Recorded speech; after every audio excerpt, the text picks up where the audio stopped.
Welcome to Nicodemus at Night. I am Jamal, I'm with Brother Orr, and welcome to our inaugural conversation. Tonight's conversation we're going to look at liberation. Liberation, what it means to us, liberation as a black man, liberation, what it means as a Christian. So we're going to look at it from different standpoints, but we want it just to be a normal conversation. And we're also looking for any type of feedback. First, thank you for being our guest for our inaugural conversation. Thank you, Reverend. So please, Jamal. Even small J. What I want to do is have a conversation about liberation, what it means to you as a man, as a black man, as a child of God, because I understand that they're not all going to always converge. You know, they may be different. Yeah, eventually they will be. But I want to start by just giving a quick essence of where liberation theology for black people comes from. There are also different forms we're not going to cover today, like women's liberation. Catholics have had a great movement in Central and South America where they fought, and that's why this current Pope is the Pope. We look at the resistance of God's people against the Egyptians as the source and the root of our liberation theology.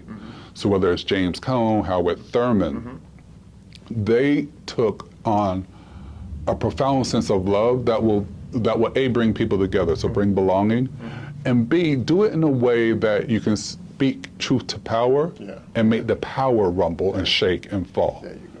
So liberate is not, too often in church I think we think about liberation as freeing our soul, the inside liberation, but this is a community liberation, and you're seeking to transform. They were transforming both Egypt, if they wanted, were originally to stay, but then they couldn't. So liberation took on a different sense. Now I'm going to turn it over. So what does liberation just mean to you? But liberation to me is something that I have yet to experience in my life as a black man in America. From people I've spoken to and books I've read about people who are so-called, quote-unquote, liberated. They have what is called a freedom to speak, a freedom to act, a freedom not to act, a freedom to do what they've chosen to do according to God's plan for their life. I have never, and my father never, I've never experienced that. There's always been this shadow hanging over me in terms of you can just go so far, because when you talk about true liberation, the people who have held you in bondage are aware of what true liberation is. And they know if you embrace it, encapsulate it, and go forward with it, you're probably going to eliminate them. And they don't want that to happen. May I ask you a question? Simple one. Does that mean then that you learned not to fully dream of what's possible for your life? Of course. I had small ones. I wanted to be an architect. My father and mother looked at me, architect, where's your retirement going to come from? Who are you going to work for? How are you going to raise a family? But I kept getting A's in architecture and F's in math.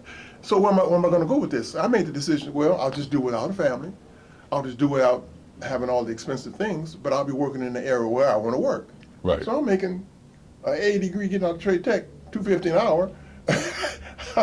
Where are you going to really live? How are you going to support these? I'm not going to do it. And I didn't do it till I fell in love. Right. 37 years old and meddling and got married, settled down, and had to bend myself in terms of doing the things that quote unquote normal people do.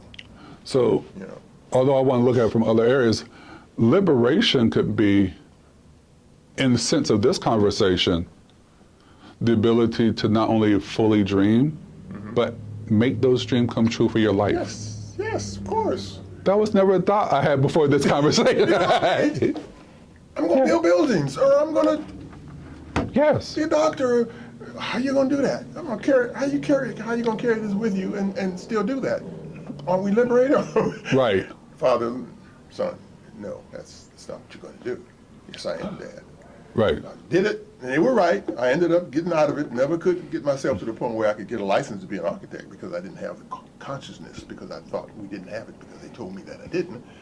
But I managed to get through because my wife entered my life. Right. Yeah. So it's interesting. My dad is visiting from D.C. He was a math major in college. Oh, wow. And I was always pushing. I actually worked on the science program from NASA. Yeah. And it's amazing that just what we dream that we can do and what people tell us we can do can can be freeing. So part of liberation also may be is how you let people in your life speak to you. Influence. Yes. Yes. So let me ask you this. What does liberation mean to you as a Christian? Ooh, liberation to me as a Christian is an untapped source of power that can allow my people who have been brought here and suffered for so long to truly experience what liberation is as a Christian because of who Christ was and is. So I'm gonna push you on this one now. Mm-hmm. I've heard you describe yourself as a black nationalist. Mm-hmm. Yes. You just said my people. Mm-hmm. So we're gonna look at it first from just our black standpoint, but then as community as a whole. Right. Liberation, I think, just from your answer over black people, is so that we can live and be free. Exactly. What does liberation for all people mean to the who have been our oppressors? Liberation is to use us as an example of what liberation can be when they get off of our behind. Okay, I'm still going to push you, but what does it mean for us being in a community together? It means that we won't be in those communities together until we get ourselves to a position where we can create our own jobs and our own environment and hire our own people. Until we do that, in my humble opinion, until we do that, we don't need to look at them as enemies. We need to let them know, you have done your thing, now it's time for us to do our thing. I don't come with a presupposed answer to these conversations. This really is a conversation. Yeah. So I hear a lot of, in different ways, both Booker T. Washington and W.B. Du Bois in your speaking. Yes, definitely. Both great men, both also, Du Bois certainly had his issues, but great men. He did, yeah. But, so part of the liberation, going back to you even becoming an architect, is having the job you want, having the life you want, following those dreams and passions. If it means we start out at LA Trade Tech and then we transfer to since I'm gonna say Tuskegee, since since I just hit Booker T, maybe that's the way to do it. Yeah. It's giving life to our institutions that sustain us. I live in LA, right around the corner from the Serving Spoon restaurant, if you know that. And they're now on their third generation of the family who's owning it. Wow. I take my son there just to say these places are what sustained us. Yes. You know, when we were running for office, this is where we would come and have our rally. It wasn't what the other thing, you know, a coffee was 15 cents back in the day, 25 cents, you know. You could come and pay for everyone's coffee and sit and talk, but also talk in the community how we do it. Yeah, how we do it. So liberation is first starting at home. Thank you. Starting with how people talk to you. Starting with I think I would make the argument, and so you know, I'm a product of private schools. I grew up in the DC area, so you know how George Clinton talked about Chocolate City and his vanilla suburbs? Yeah. I was in the vanilla suburbs. Okay. And I was, most of my life, I was the sprinkle in white institutions, so I was very privileged. Okay. But on the flip side, I also did not have access to the stuff all my cousins had, that belonging part of being black, except for when I went, you know, for the summers and the school breaks. But one thing I see, especially as schools are being destroyed, since Reagan, you know, really put that in there, it's going back to Nixon, that our school, the black schools we had during Jim Crow, had teachers who were committed to being teachers and committed to the students. Again, going back to my father taught. You know, when the teacher was absent by the time he was in high school, he taught the class. He was gifted in math and science and everything. And gifted, so because that was his gift, he was also, and his fellow students were not jealous. They knew that was his gift.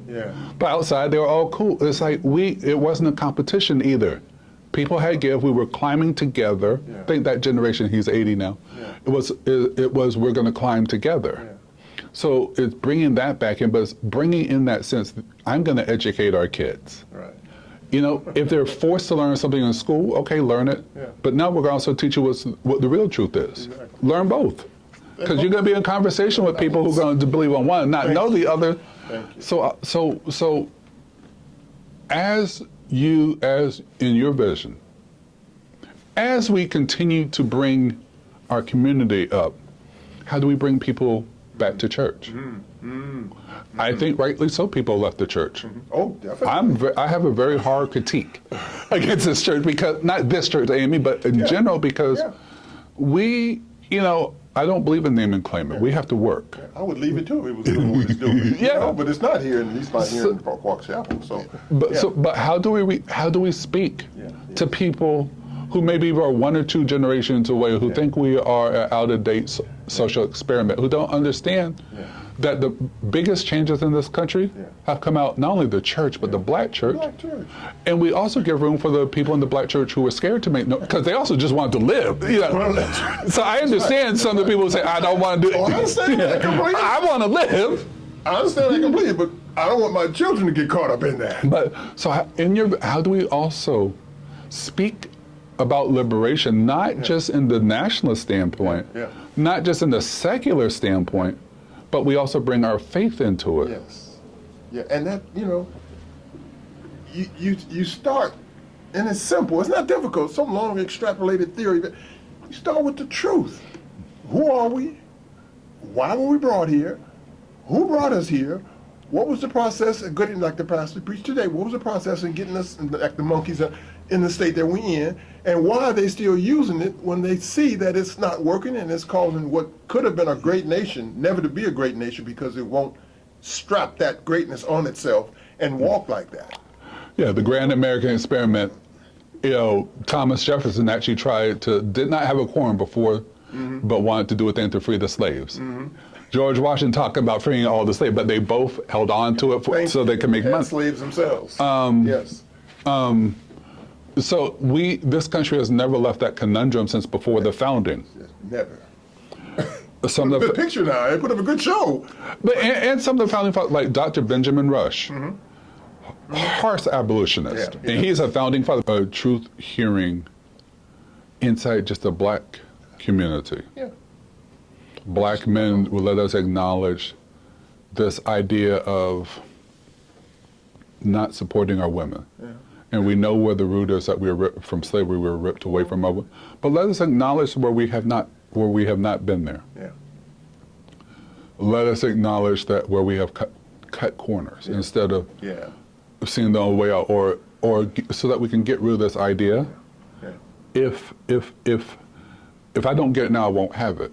So a side note, you ever heard of the marshmallow test?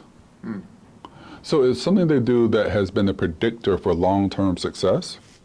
And you go to a child and you offer them, would you rather have me give you one marshmallow now, or if you wait 4 hours, I will give you 3 marshmallows? The more successful ones are the ones who say, okay, I'll wait the 3 hours and I'll get more. Thing is, what they don't add into that social experiment, when you come from a community typically like ours, where there's been red line, all the different things, if you don't get that marshmallow in the moment, there's a big chance you may not have, not even one, let alone 3 later. So what may be in your best interest is to take what you can get now.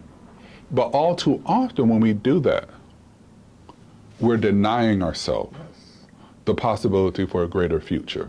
Thank you, brother. So we'll do the right thing with the little bit that we get. So I'll buy a Cadillac instead of a '54 Dodge. Perfect condition. or yes. So then, for us, it would seem to me that the conversation then needs to be,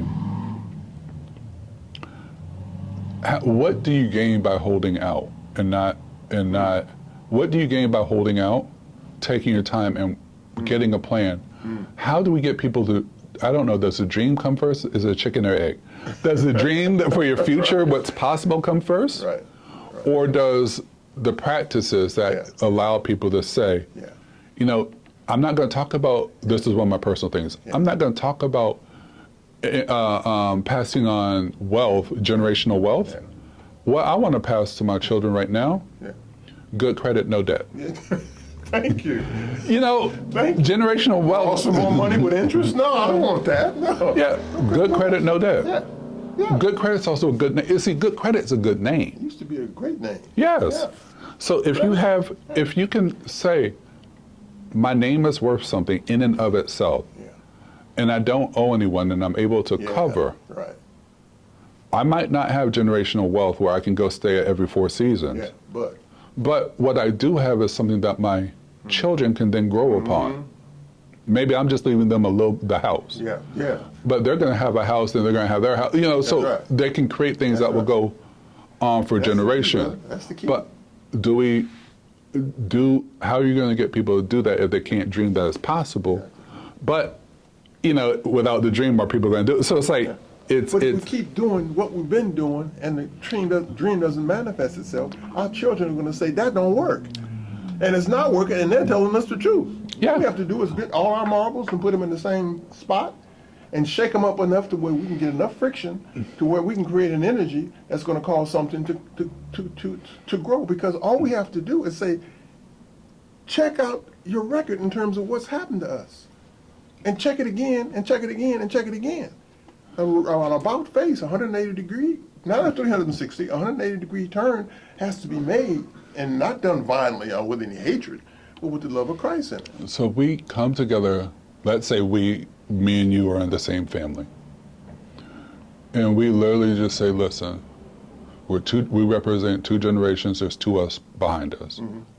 We want to create and start something in motion that for the older ones, we're more interested in passing on habits. And then for the younger ones, we want you to learn these habits. We're not, but we want you to benefit financially from some of it, but we don't want you to take it all. We want you to leave them for.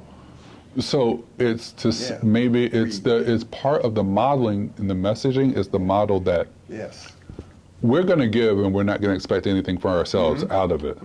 What we're going to expect and what our legacy is we're going to teach you how to pass it on. That's what our parents did. They did without all the new stuff so we could get educated, right? Trained, so we wouldn't fall back into the seat that they were in. Unfortunately, we are going backwards. Thank you.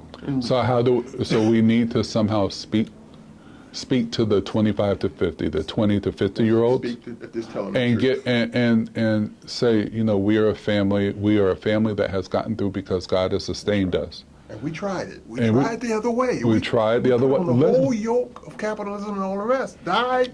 Capitalism, the parties, the drinking, the drugs, all of that. We did it. So what we want, and we hear everyone nowadays talk about generational wealth. What we want to do is set you up so if you don't have it, your kids will have it, but you'll live better than what we live. But to do that, this is what we ask of you.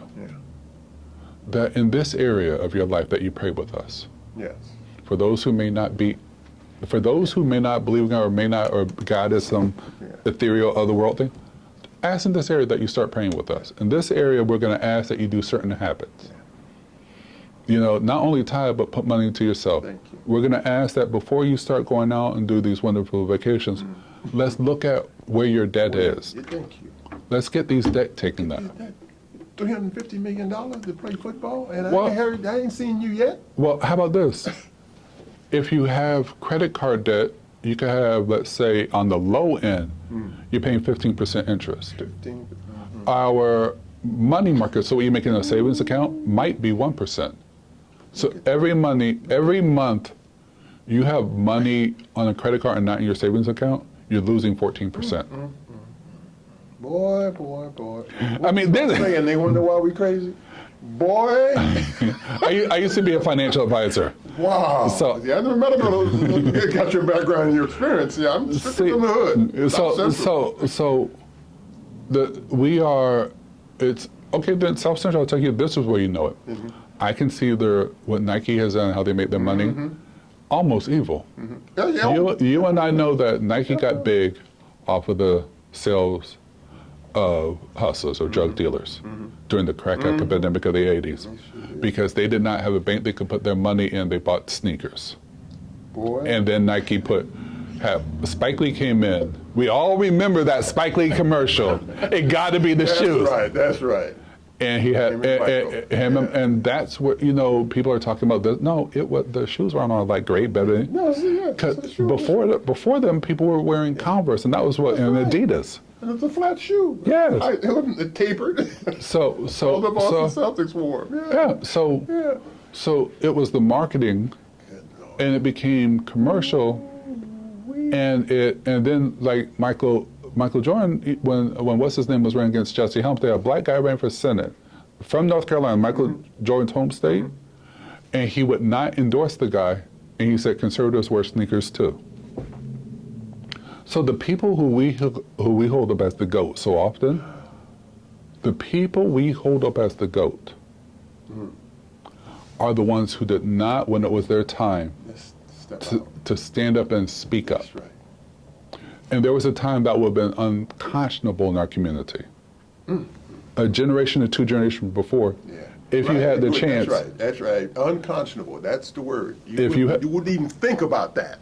At least you wouldn't let it be known you were thinking about it. So a militant type of theology, a militant type of thing, really is, we have to get people to see there's more than the right now.